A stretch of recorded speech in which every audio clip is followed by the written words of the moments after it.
In this video, we're going to look at some definitions and examples of improper integrals. If f of x is continuous on the interval a to infinity, then the integral from a to infinity f of x dx is equal to limit as t goes to infinity integral from a to t. Notice how the upper limit that was infinity is replaced by the variable t, f of x dx. This improper integral is said to converge if the limit exists, or if we have a finite value for the integral. As an example, let's look at integral from 1 to infinity e to the minus x dx. We write this as limit as t goes to infinity, integrate from 1, the upper limit is infinity, replace that by t, e to the minus x dx. All right, if f of x is continuous on the interval from minus infinity to a, then we write this as integral from minus infinity to a f of x dx is equal to limit as t goes to minus infinity. Now replace the lower limit, which is minus infinity, by t, from t to a f of x dx. All right, let's look at an example. Here we have integral from minus infinity to minus 1, 1 over x squared dx. That's equal to limit as t goes to minus infinity, integrate from t to minus 1, 1 over x squared dx. In fact, in this case, we're finding the area under the curve from minus infinity all the way to minus 1. This is the area under the curve. And that's what the improper integral is measuring. All right, so the improper integrals a to infinity f of x dx and minus infinity to a f of x dx are called convergent if the limit exists, or equivalently, if the improper integral has a finite value. And the improper integral is called divergent if the limit does not exist, i.e. if it's infinity or minus infinity. If both integral from a to infinity f of x dx and minus infinity to a f of x dx are convergent, then we define integral from minus infinity to infinity f of x dx as the integral from minus infinity to a f of x dx plus the integral from a to infinity f of x dx. Key concept, both of these integrals have to converge such that the sum is a converging integral. If one of them diverges, then the whole thing diverges. So you need convergence for both of these integrals for the entire integral to converge. Let's look at an example. Here we have integral from minus infinity to infinity, 1 over 1 plus x squared dx. We will write this as integral from minus infinity to 0, 1 over 1 plus x squared dx, plus integral from 0 to infinity, 1 over 1 plus x squared dx. So we'll write this as limit as t goes to minus infinity, integral from t to 0, 1 over 1 plus x squared dx, plus limit as t goes to infinity, integral from 0 to t, 1 over 1 plus x squared dx. And here we have a graph of y equals 1 over 1 plus x squared, and the area under the curve, in fact, is the integral minus infinity, the improper integral minus infinity to infinity, 1 over 1 plus x squared dx. This represents the area under the curve, the shaded area. All right, let's look at an example. Here we have integral from minus infinity to 0 x e to the minus x squared dx. And we're going to apply the U substitution method. Why is that? Well, the reason is because the derivative of minus x squared, which is the exponent of the exponential function, its derivative is minus 2x. So that gives a constant multiple of x, and that's the reason. So we let u be equal to minus x squared. The derivative, differentiate both sides. Du is minus 2x dx. Divide by minus 2, and we get du over minus 2 is equal to x dx. Now let's also transform the limits. We have the lower limit, x going to minus infinity. Plug that into u equals minus x squared. And that gives us u goes to minus infinity. If you look at the upper limit, x goes to 0. U is equal to minus x squared. That gives us u goes to 0, because you get 0 squared, which is 0. All right, so we have transformed the limits. Now we have the integral from minus infinity to 0 x e to the minus x squared dx. We're doing the u substitution. The u limits remain unchanged in this case. It will be minus infinity to 0. And x dx, this part, gets replaced. We can replace this part by du over minus 2. And we have e to the u. E to the minus x squared is u. Now let's remove the negative 1/2. Push it out of the integral, we get negative 1/2. Integral from t to 0, e to the u du.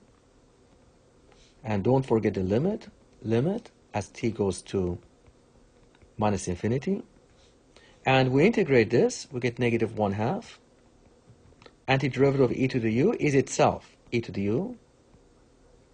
Integrated from, or I should say evaluated from, t to 0.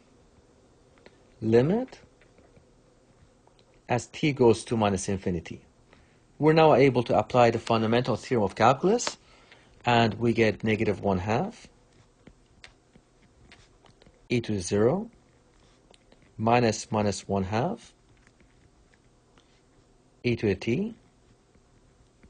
Let's simplify this. I should really put limit here as well. Limit as t goes to minus infinity. That's equal to limit as t goes to minus infinity, negative 1/2 plus 1/2 e to the t. That's equal to negative 1/2 plus, well, the limit of 1/2 e to the t as t goes to minus infinity will just be 0, because e to the minus infinity approaches 0. So we get negative 1/2 plus 0. The answer is negative 1/2. So we say the integral from minus infinity to 0, x e to the minus x squared dx is equal to negative 1/2. This improper integral converges and has a value of negative 1/2, because negative 1/2 is a finite value. Let's look at another integral. Here we have integral from 1 to infinity x log x dx. Substitution method will not work, so we're going to apply integration by parts. We choose u, easy to differentiate, this is key, and choose dv, easy to integrate. So that means that we should choose u to be equal to log x, because that's easy to differentiate. You don't want to integrate log x, that's hard to integrate. We let dv be easy to integrate, that's going to be x dx, this part, x dx. So let's write that down. What we have is u is equal to log x, its derivative du is equal to 1 over x dx, dv is equal to x dx. Now integrate both sides to obtain v. Integral dv will be v. Integral of x, reverse the power rule, we'll get v is equal to x squared over 2. So the integral x log x dx is going to be equal to limit as t goes to infinity, integral from 1 to t, x log x dx. Now we apply integration by parts. That's going to be limit t goes to infinity, u times v, that's going to be ln x, times v, which is x squared, over 2 integrate from 1 to t minus integral v, which is x squared over 2, times du, which is 1 over x dx. Let's write that down, 1 over x dx, and let's not forget the limits. The lower limit is 1, the upper limit is t.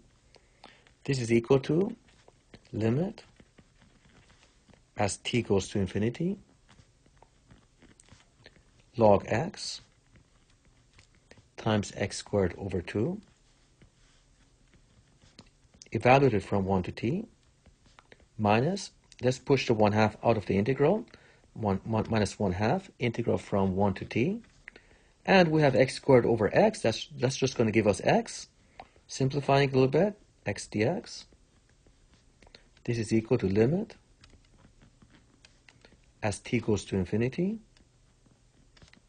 log x times x squared over 2 minus 1/2 integrating x. That's going to be just reversing the power rule, will give us x squared divide by 2 evaluated from 1 to t. This is equal to limit t goes to infinity log t times t squared over 2 minus t squared over 4, plugging the upper limit in, minus, now let's plug in the lower limit, and we get log of 1 times 1 squared, which is 1, divide by 2, minus, put 1 in, we get 1 squared over 4, we get 1 over 4. Now, what is log of 1? Well, log of 1 is just 0. So we have to memorize that. ln of 1 is equal to 0. So log 1 is 0. All right. So now we have limit t goes to infinity log t times t squared over 2 minus t squared over 4 minus, open bracket, log 1 times 1 divided by 2 minus 1/4. And log of 1 is 0. Let's simplify this. We get limit t goes to infinity log t times t squared over 2 minus t squared over 4. Minus minus is plus 1/4, plus 1 over 4. Now let's factor out t squared divided by 2 from the first two terms. So we get limit t goes to infinity t squared over 2 times log t minus 1/2 plus 1/4. Now let's apply limit laws. We know that limit of a product is product of the limits. So we can write this as limit t goes to infinity t squared over 2 times limit as t goes to infinity of log t minus 1/2 plus 1/4. Now, what is limit of t squared over 2 as t goes to infinity? Well, clearly, that's infinity. And what is the limit of log t as t goes to infinity? Well, log t is an increasing function of t, so as t goes to infinity, log t also approaches infinity. So we get infinity, and infinity minus 1/2, that's still infinity, plus 1/4, which is going to be infinity. That means that this improper integral diverges, and it goes to infinity. Diverges.